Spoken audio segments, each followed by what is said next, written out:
Bonjour à vous, ici Cédric et aujourd'hui je voudrais vous poser une question importante, à savoir qu'est-ce que la richesse et qu'est-ce que la richesse selon vous? Je voudrais vous amener à une réflexion sur le sujet parce que je pense que c'est important de définir ce qu'est la richesse. C'est important pour vous de définir ce à quoi vous aspirez si vous voulez être sûr de savoir si vous l'avez atteint. Parce qu'autrement, comment est-ce que vous saurez que vous l'aurez atteint? Et donc, c'est important de prendre le temps de définir ce qu'est la richesse.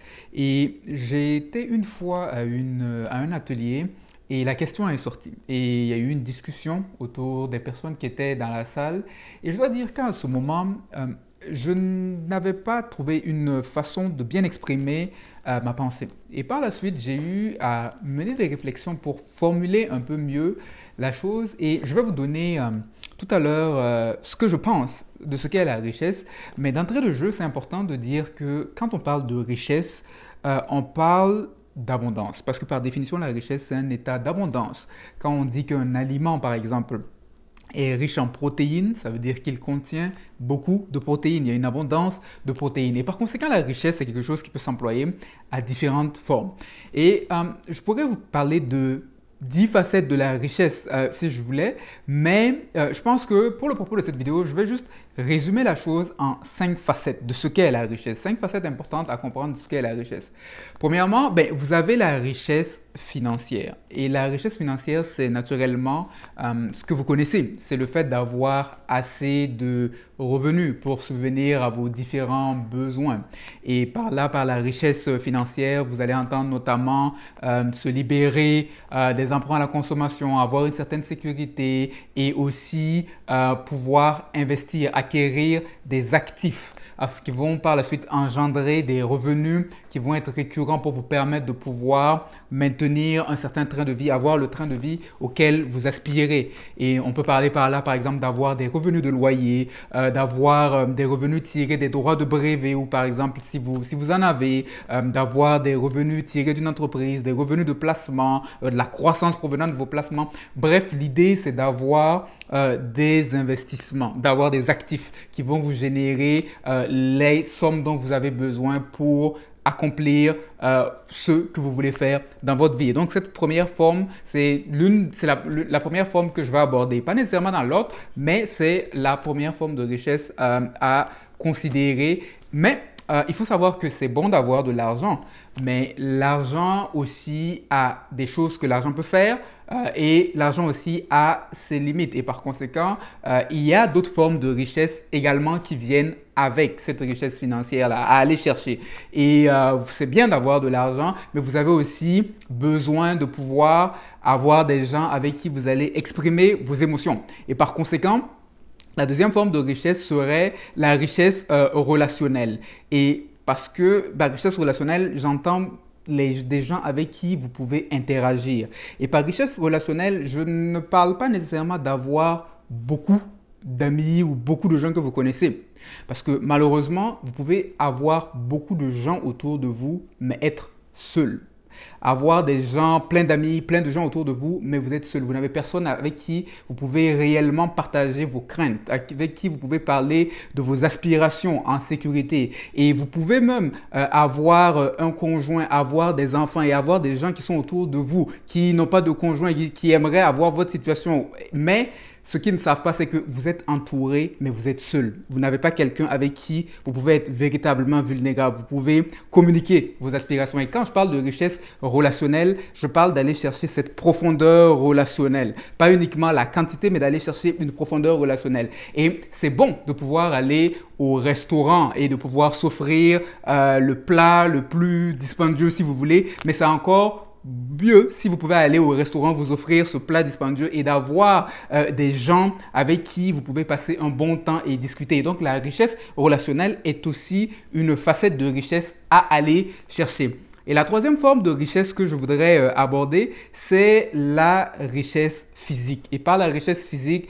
j'entends par là votre santé. Et c'est important de veiller à votre santé parce que votre corps est littéralement un temple, le temple qui vous permet de pouvoir faire différentes choses que vous avez à faire, de pouvoir mener ces activités génératrices de revenus, de travailler, de mener votre entreprise, etc.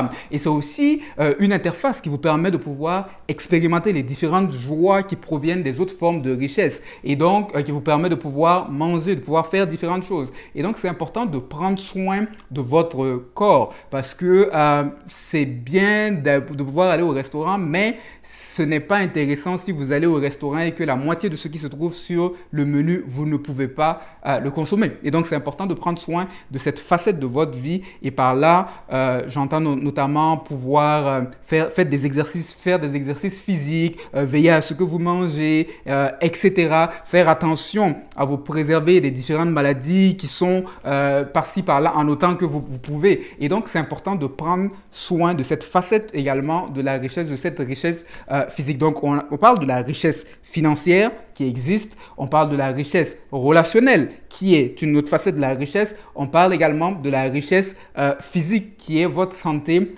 sur laquelle vous devez veiller. Et la quatrième forme de richesse que je veux également voir, c'est un peu ce qu'on appelle, c'est la richesse du temps que certains appellent la liberté de temps. Et c'est important de pouvoir avoir le temps de pouvoir mener les activités qui vous intéressent. Et probablement que vous connaissez des gens qui ont beaucoup d'argent, beaucoup d'actifs, mais qui passent énormément de temps au bureau à faire peut-être quelque chose qui ne les intéresse pas et qui n'ont pas le temps de pouvoir profiter de cette richesse financière qu'ils ont. Et donc, c'est important de pouvoir cultiver, viser aussi à avoir cette liberté de temps, cette richesse-là qui va vous permettre de pouvoir vous investir dans dans des activités qui vous passionnent, de pouvoir passer du temps avec des gens qui vous sont chers. Et donc, la richesse du temps est également une chose à avoir. La cinquième forme de richesse que je veux, qui est aussi importante à regarder, je n'ai pas encore, si vous voulez, je ne sais pas si le mot va assez le refléter, mais je parlerai un peu de la richesse spirituelle. Mais quand je parle de la richesse spirituelle, je ne parle pas de la richesse spirituelle dans le sens où la religion le présenterait. Je ne parle pas de la richesse spirituelle dans le sens de nos relations avec Dieu, bien que cela puisse avoir sa place, mais je parle par spirituel des choses intangibles. Et particulièrement, par la richesse spirituelle, je parle du fait de connaître ce pourquoi vous existez et de pouvoir l'accomplir. Et c'est très important pour vous, pour votre épanouissement, de savoir quel est votre but sur cette terre et d'être capable de pouvoir accomplir ce but-là. Et donc de connaître cet intangible-là et de pouvoir le matérialiser quelque part. Et c'est important parce que si vous avez les différentes formes de richesse que j'ai élaboré jusqu'à présent et que vous n'avez pas cela, vous allez sentir un vide en vous.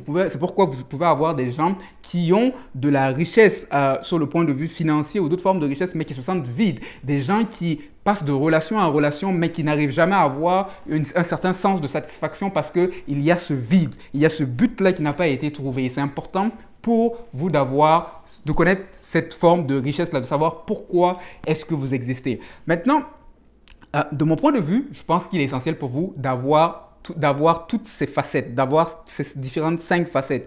Certaines personnes vont parfois mettre une facette au détriment de l'autre, mais personnellement, je pense qu'il est essentiel de rechercher à avoir ces différentes facettes-là dans une vie. Et si jamais vous avez fait des formations en coaching professionnel, vous avez probablement déjà entendu parler de la roue de la vie et un peu qui présente les différents compartiments de la vie. Et l'idée, en fait, c'est que votre vie a différents compartiments et que une déficience dans un compartiment aura un effet sur les autres. Et donc, c'est important que vous veillez aux différents compartiments. Par exemple, si vous avez de la richesse financière, mais par exemple, vous avez de la richesse spirituelle, mettons, vous connaissez le but de votre vie, mais que vous n'avez pas les ressources financières, vous n'avez pas la richesse financière, vous allez être quelque part frustré parce que vous avez des choses auxquelles vous aspirez, mais vous n'êtes pas capable de pouvoir les accomplir faute de moyens. Et donc, vous avez besoin de développer cette richesse financière ou d'aller trouver des gens qui ont cette richesse financière. Et donc, c'est important de rechercher quelque part à veiller à ce que dans les différentes facettes de la richesse, vous les cultivez. Probablement qu'il y aura des facettes où vous êtes beaucoup plus fort que d'autres, mais il y a quand même un certain minimum à aller chercher dans les différentes facettes pour pouvoir bien profiter de la richesse, être véritablement riche, si je pourrais le qualifier ainsi. Ainsi, comment est-ce que je définirais la richesse personnellement? Je dirais que la richesse, c'est le fait de découvrir qui vous êtes et de pouvoir le but de découvrir qui vous êtes, de découvrir le but pour lequel vous existez et de pouvoir manifester, de pouvoir exprimer la version la plus élevée de qui vous êtes à cette humanité. Et pour pouvoir le faire, vous avez besoin des 5 autres formes de richesse. Donc, vous avez besoin de savoir qui vous êtes, pourquoi vous existez et d'être capable de pouvoir exprimer la version la plus élevée de qui vous êtes à cette humanité qui a besoin de vous. Parce que la plus grande forme de richesse, c'est vous. Et si vous n'êtes pas capable d'exprimer qui vous êtes, d'exprimer le potentiel qui est en vous, d'exprimer le propos pour lequel vous existez, c'est la plus grande perte au monde. Mais pour pouvoir faire tout cela, vous avez besoin de cultiver les différentes facettes de la richesse. Et j'espère que vous allez passer du temps à réfléchir, à voir quelle est la richesse pour vous et à regarder à ces différentes facettes et à voir où est-ce que vous avez besoin d'apporter des améliorations, où est-ce que vous êtes déjà bon,